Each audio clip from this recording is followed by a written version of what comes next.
Si estás buscando un par de altavoces para tu estudio o ya contás con unos, es importante que sepas sus principales características para tomar buenas decisiones a la hora de mezclar. Quédate en este video porque hoy vamos a hablar de los monitores.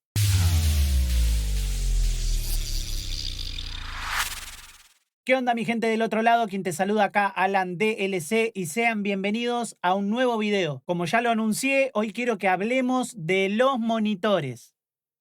Los monitores de estudio son altavoces diseñados específicamente para la producción de audio profesional. A diferencia de los altavoces comunes, los monitores de estudio nos ofrecen una reproducción de sonido precisa y neutral, sin resaltar ninguna frecuencia en particular. Esto es muy clave en el entorno de la grabación y la mezcla, donde se necesita una representación lo más fiel del audio para tomar buenas decisiones sobre la ecualización, el balance, la compresión y otros aspectos más. Quiero comenzar rápidamente hablando por los monitores de campo cercano.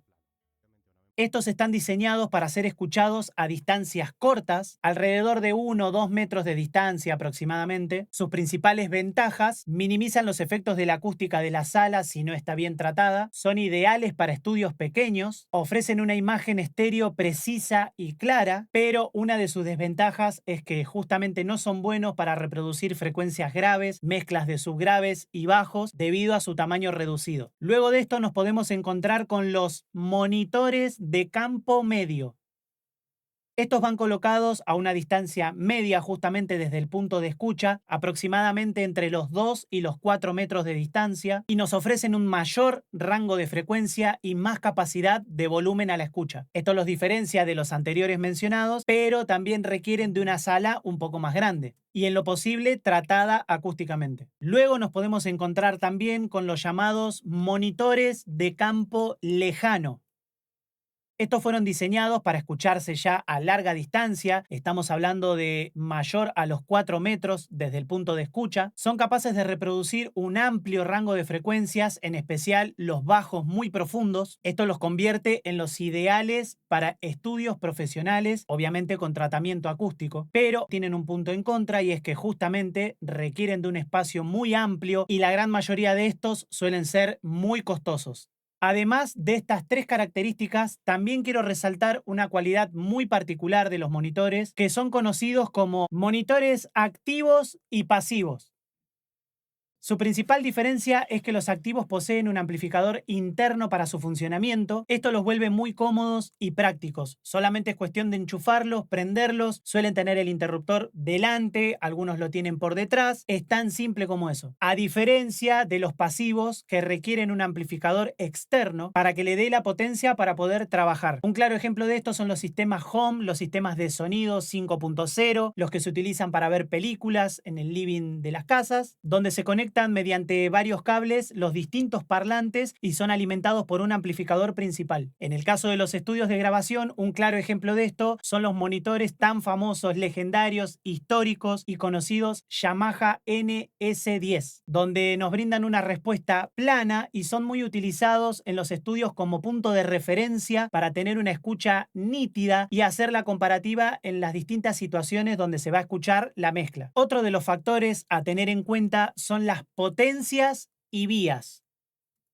Las potencias se miden en watts. Claramente, mientras más potencia tenga el amplificador, mejor representación vamos a tener a la hora de definir los sonidos. Esto nos viene bárbaro a la hora de limitar, clipear, comprimir y todos esos detalles finos que requieren de una escucha meticulosa. Como también les comentaba, es muy importante tener en cuenta la cantidad de amplificadores o vías en los monitores. Por ejemplo, un monitor de una sola vía quiere decir que cuenta con un amplificador que se va a encargar de reproducir todo el rango de frecuencias graves, medios y agudos. Esto le genera un poco más de carga y en algunas ocasiones puede que si lo exijamos mucho genere una distorsión, un efecto de clipping también que recorte la señal, ya que no cuenta con la potencia suficiente para empujar esas frecuencias. Por lo contrario, un monitor de 2 vías ya reparte un poco mejor la señal. Un amplificador se encarga de las frecuencias graves, el otro se encarga de las medias y agudas, o muchas veces al revés, uno se encarga de las graves y medias, el otro se encarga solamente de las agudas, pero al contar con 2 vías, que es lo más habitual habitual hoy en día en los monitores de estudio, ya se genera una mejor calidad y una mejor escucha a la hora de tomar decisiones. Por último, y no menos importante, tenemos los monitores de 3 vías. Estos ya son súper amplios, como ya se imaginarán, en el rango de frecuencias. Un amplificador se encarga de las frecuencias graves, el otro de las medias, el otro de las agudas. Acá ya tenemos una nitidez y una definición por excelencia súper profesional, pero obviamente esto conlleva un mayor gasto. Acá viene mi recomendación en base a toda la información que les acabo de dar. Vayan sacando sus conclusiones, pero en base a mi experiencia, como siempre digo, te aconsejo que si tenés una sala pequeña y no está tratada acústicamente o tiene muy poco tratamiento acústico, te vayas por unos monitores de campo cercano de 2 vías, que es el estándar de la industria. Y otro punto fundamental a tener en cuenta es el tema de la salida de aire de la caja, del monitor. Muchos traen la toma de aire o la salida de aire, como quieran llamarlo, por detrás. Esto nos genera muchos problemas de fase si tenemos el monitor muy pegado a la pared, ya que la salida de aire no tiene el recorrido suficiente para esparcirse por la sala. A esto sumándole que no esté tratada acústicamente, es un caos de grave, de apelotamiento de sonido, y nos va a mentir en todas las frecuencias. Lo que nosotros pensamos que suena bien o suena grave, cuando sacamos la mezcla y la llevamos a otro lado, nos damos cuenta que le falta todo el grave del mundo y que la mezcla es un asco. Por otra parte, hay muchos monitores que cuentan con la salida de aire o la toma de aire del lado frontal. Esto está bueno en algunas ocasiones, aunque siempre se recomienda alejar los monitores de la pared un mínimo de 50 centímetros para darle ese espacio a la caja de que expulse el aire y se pueda desarrollar mejor el sonido, el envolvente. Volvemos otra vez al punto de la acústica. Por más que el monitor tenga la toma de aire frontal, nos va a ayudar un poco mejor a desenvolver el sonido, pero esto no es aconsejable al 100% si la sala no está tratada acústicamente. Siempre recuerden, a la hora de trabajar con monitores, la sala tiene que tener un mínimo tratamiento acústico para obtener la mejor respuesta de frecuencias. Yo, en mi caso particular, comencé con un equipo de música, un JVC equipazo, me encantaba, sonaba muy bien. Y una recomendación para los que no cuentan con monitores de estudio y de la misma manera que yo comencé, están pasando por ese proceso, los equipos de música cuentan con un ecualizador, la gran mayoría. Traten de ponerlo en flat, lo más plano posible. Nunca va a ser igual a la respuesta plana de un monitor de estudio, esto está claro. Pero nos podemos acercar con las herramientas que tenemos a mano. Y muchas de mis mezclas de la época las hice con ese equipo. Hasta que por fin llegaron mis primeros monitores dignos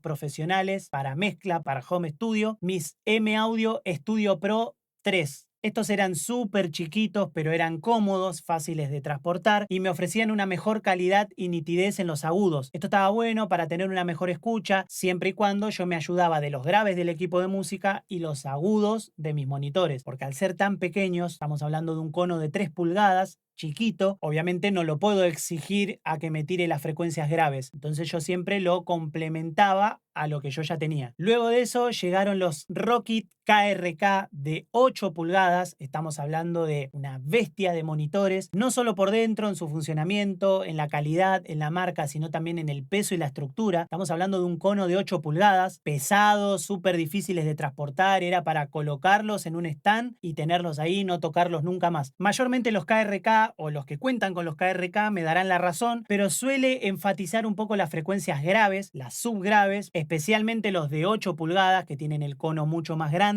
Son ideales para el género urbano, pero bueno, todo es cuestión de costumbre, de uso, de maña y de gusto. Luego de eso pasé a mis Yamaha HS8 de igual tamaño, el cono de 8 pulgadas. Ya me había acostumbrado, imagínense, al tamaño grande de 8 pulgadas, donde tenían mejor respuesta, les podía dar volumen y sonaban como tienen que sonar. Pero a diferencia de los Rokit, de los KRK, los Yamaha tienden a enfatizar un poco las frecuencias medias, agudas, y esto está bueno para tener una mejor nitidez en esos aguditos, en esos brillos, cuando estamos ecualizando una voz, cuando estamos masterizando y queremos ir al detalle. Son excelentes, son unos muy buenos monitores, hermosos monitores, tanto los Rokit, los KRK, como los Yamaha, son los estándares de la industria. Obviamente hay M-Audio, hay Mackie, hay un montón de marcas que son muy buenas también, pero bueno, yo hablo en base a mi experiencia experiencia y a lo que yo tuve y probé. Hasta que llegamos a este punto donde hoy en día cuento con mis monitores de campo cercano de 2 vías. Estamos hablando de los Focal Shape 50. Estos tienen una respuesta súper plana, están pensados meticulosamente, aparte de la producción, para la mezcla y el mastering. Te ofrecen una calidad súper nítida en los brillos, en los medios e incluso en los graves, porque si bien tiene un cono de 5 pulgadas, es un tamaño estándar, no es ni muy pequeño ni muy grande. Cuenta con unos radiadores pasivos en su costado. Esto quiere decir que no tiene tomas de aire ni por detrás ni por delante, y los radiadores que tienen los laterales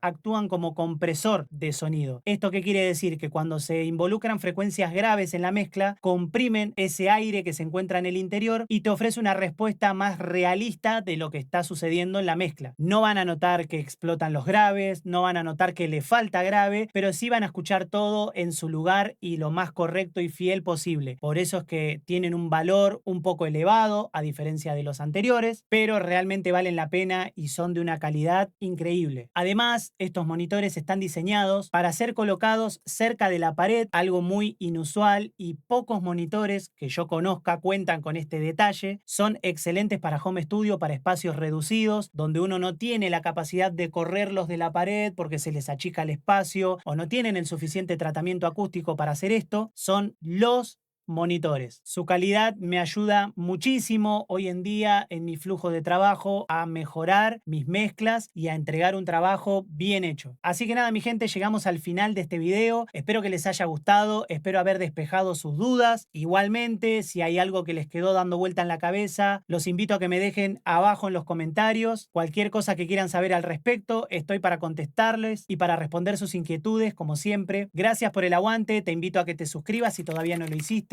Regálame un like que me ayuda un montonazo a seguir creciendo y a crear más contenido como este. Compartí el video a alguien que creas que le pueda llegar a interesar o que ande buscando un par de monitores y no se decida bien por dónde ir. Este es el video definitivo para que tomes tu decisión. Te espero en mi página web alandlc.net, donde vas a encontrar mucho contenido al respecto, curso básico para que aprendas a utilizar el FL Studio, pack de samples free, pack de samples pro y muchas herramientas y contenido para tu día a día. Esto fue todo, nos vemos la próxima. Alan DLC, saludos.